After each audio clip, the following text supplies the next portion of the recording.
Hello friends, welcome to Jahangir Sahab math. मेरा नाम है नरेंद्र जहांगीर और हमने क्लास 10th की एक्सरसाइज 5.3 का क्वेश्चन नंबर 3 लिया है।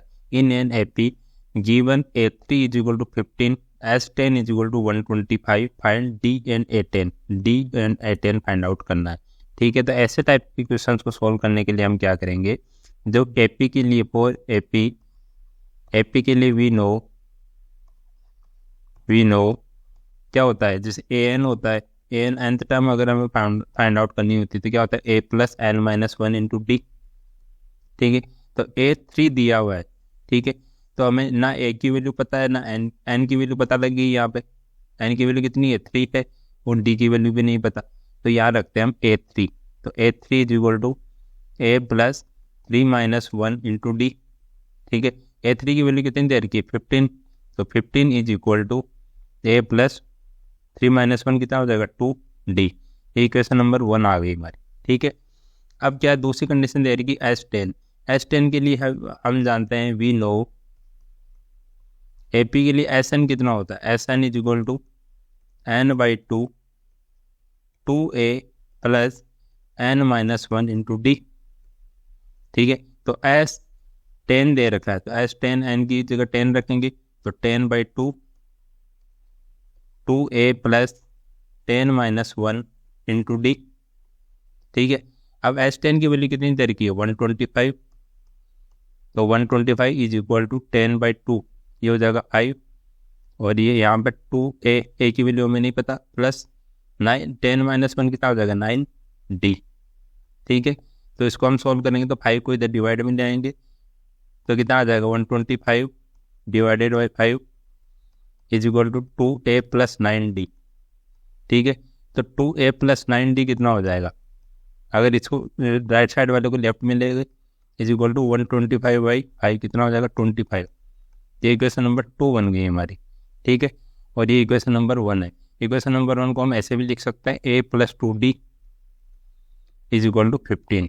ये इक्वेशन नंबर 1 मान लेते हैं इसकी बजाय, है ना। ठीक है, तो इक्वेशन 1 एंड 2 में हम देखते हैं कि A और D दो वेरिएबल है। यहाँ भी A और D है, यहाँ भी A एंड D है। तो दो इक्वेशन है, दो वेरिएबल है, तो हम A एंड D की वैल्यू फाइंड आउट कर सकते हैं। तो दोनों इक्वेशंस को यहाँ लिखते हैं, A+2D इज इक्वल टू 15 और 2a + 9d is equal to 25।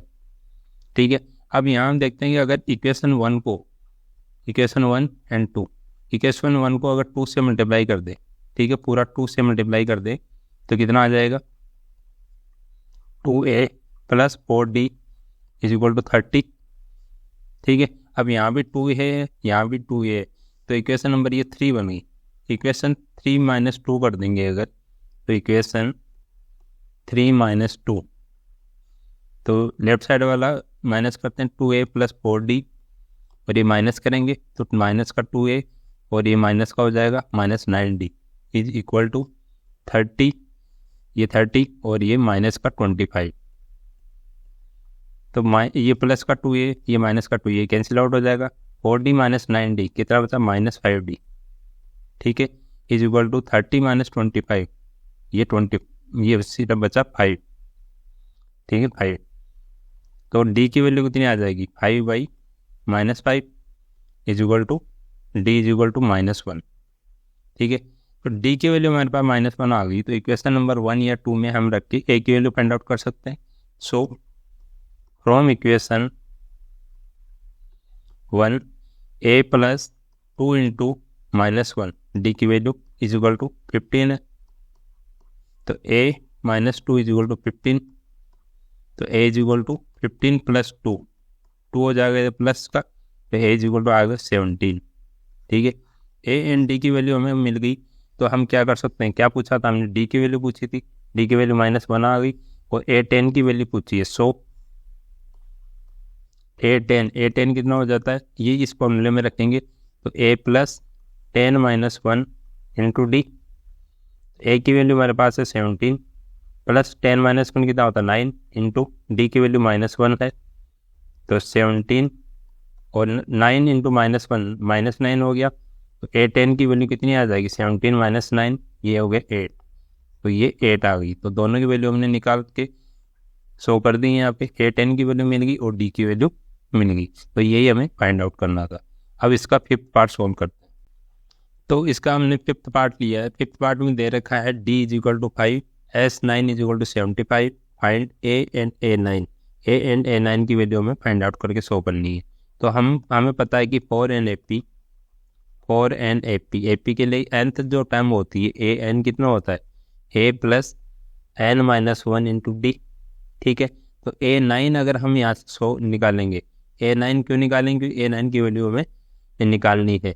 तो और S9 की वैल्यू भी दे रखी है, तो N की जगह 9 रखेंगे, तो A की वैल्यू हमें नहीं पता, प्लस N माइनस 1 9 माइनस 1, और D की वैल्यू हमें पता है कितनी है, 5 पे।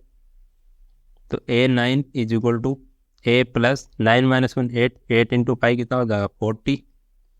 तो अगर A को इधर लेफ्ट साइड में ले लूँगा तो A9 minus A is equal to 40। Equation number 1 बन गई हमारी। और SN कितना होता है AP के लिए, SN is equal to N/2 into A plus AN होती है nth टर्म है ना, A प्लस AN, ये फॉर्मूला मैंने बताया था। ठीक है, तो S9 इज इक्वल टू कितना हो जाएगा, S9 is equal to 9/2 into A plus A9, N की जगह 9 रख रहे हैं ना, A प्लस A9 हो गया। और S9 की वैल्यू कितनी दे रखी है 75, तो 75 is equal to 9/2 A plus A9। तो A प्लस A9 अगर इसकी वैल्यू निकालेंगे, A प्लस A9 को इधर ले लिया तो 75, और ये जो 9/2 है इधर जाके 2/9 हो जाएगा। ठीक है, तो हमारी इक्वेशन क्या बनेगी, इक्वेशन बनेगी यहाँ मैं बना देता हूँ, A plus A9 is equal to 75 into 2/9। ये कितना बन गया हमारा, इसको अगर सॉल्व करेंगे तो 3 की टेबल से काटते हैं 3, और ये हो जाएगा 25। ठीक है, तो 25 इंटू 2 कितना आ जाएगा 50/3। ठीक है, अब इक्वेशन नंबर 2 बन गई हमारी। तो इक्वेशन 1 एंड 2, इक्वेशन 1 में क्या है, A9 है और A है, और इसमें भी A9 है और A है। तो हमारे 2 वेरिएबल है और 2 ही इक्वेशन है, तो हम फाइंड आउट कर सकते हैं A और A9 की value. So from equation 1 and 2 add करेंगे, अगर जैसे यहाँ माइनस A है यहाँ प्लस A है, तो दोनों को ऐड कर देंगे। तो 1 + 2 को अगर ऐड कर देंगे तो क्या करेंगे, तो A9 माइनस A, और दो लेफ्ट साइड क्या है A plus A9 is equal to, इधर राइट साइड 40 और इधर 50 प्लस 50/3 प्लस कर देंगे। तो यहाँ सो देख रहे हैं माइनस A है यहाँ प्लस A है, माइनस A ये प्लस A कैंसिल आउट हो गया, A9 प्लस A9 2A9 बन गया इज इक्वल टू, इसका एलसीएम लेंगे कितना 3 आएगा, और 40 यहाँ अगर 1 है तो 1 को डिवाइड करेंगे 3 को डिवाइड करेंगे 1 से, और फिर 3 आएगा, 3 को 40 से मल्टीप्लाई करेंगे तो 120 आ जाएगा, प्लस 3 को 3 से डिवाइड करेंगे 1 आएगा, 1 को 50 से मल्टीप्लाई करेंगे 50 आएगा। तो 2A9 is equal to 150 plus 120 plus 50 170 बन गया डिवाइडेड बाई 3। तो A9 इज इक्वल टू आ जाएगा 170 डिवाइडेड बाई 3 इंटू 2। तो 2 से अगर इसको कट करेंगे तो 85 टाइम्स कटेगा। तो A9 की वैल्यू हमारे पास आ गई 85/3। एक तो हमें ये पूछी थी A9 की वैल्यू, एक हमें पूछी A की वैल्यू। तो A की वैल्यू फाइंड आउट करने के लिए क्या करेंगे, इक्वेशन 1 या 2 में रख देंगे। तो इक्वेशन 2 में रख देता हूँ। सो फ्रॉम इक्वेशन 2 A और A9 की वैल्यू कितनी है 85 divided by 3 is equal to 50/3। तो A इज इक्वल टू कितना आ जाएगा 50/3, और ये प्लस का माइनस हो जाएगा 85/3। तो 3 तो एलसीएम आ गया, या 50 बनेगा या 85 बनेगा। ठीक है, तो A is equal to 50 minus 85 minus 35 divided by 3। तो ये हमारा आंसर आ गया 1 का। ठीक है, हमें ये 2 वैल्यू पूछी थी और हमने फाइंड आउट करके बता दी। तो ऐसे क्वेश्चन में क्या करना है, जैसे अगर S9 ही दे रखा है और A9 की वैल्यू पूछी है, तो ये वाला फॉर्मूला लगाना है N/2 A प्लस AN। तो A9 यहाँ भी है और A9 यहाँ भी है, और A वेरिएबल है, यहाँ भी A वेरिएबल है। तो 2 इक्वेशन हमारी बन जाएगी। A एंड A9 की वैल्यू हमने फाइंड आउट करके दिखा दी यहाँ पे। ठीक है, थैंक यू।